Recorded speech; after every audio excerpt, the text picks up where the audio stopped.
So airway management, we're going to start off BSI scene safety.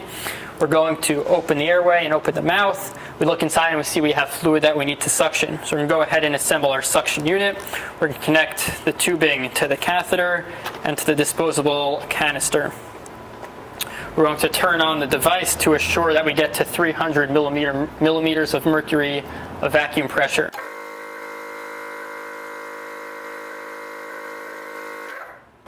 We've kinked the tubing and we've assured that we have 300 millimeters of mercury.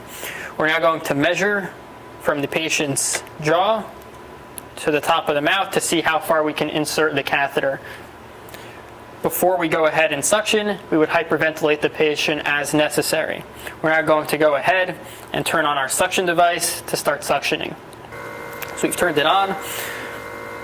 So we're going to go inside up to where our finger was. We're now going to place our finger over the hole to apply suction, and we're going to suction in a circular motion on the way out for up to 15 seconds for the adult, 10 seconds for the child, and 5 seconds for the infant. Now that we've finished suctioning, we turned off the suction, we're going to give the patient oxygen. Now moving on to maintaining the airway, so we've opened, we've cleared, we're going to use the Oropharyngeal Airway, or the OPA. The indications for the OPA are an unresponsive patient with no gag reflex, and the contraindications are a patient with a gag reflex. We're going to measure either from the corner of the mouth to the patient's earlobe, or from the center of the mouth to the angle of the jaw. Now that we have the right size, we're going to go ahead and open up the airway with the head tilt chin lift, and we're going to make sure the mouth is open as well. We're going to insert the OPA upside down. When we get to the back of the hard palate, we're going to do a 180-degree rotation and slide the OPA in the rest of the way. If the patient starts to gag, we're going to pull the OPA out anatomically.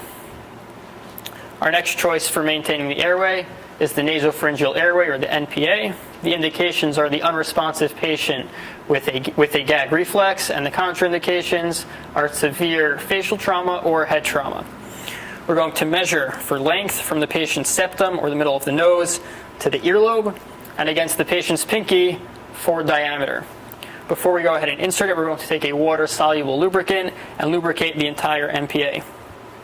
We're going to insert it into the right nostril first, the patient's right nostril, with the bevel facing towards the septum. We're going to slowly feed it in. If we encounter resistance, we're going to stop and pull it out, relubricate it, and try the other nostril. When it's finished, it should sit right at the edge of the nose.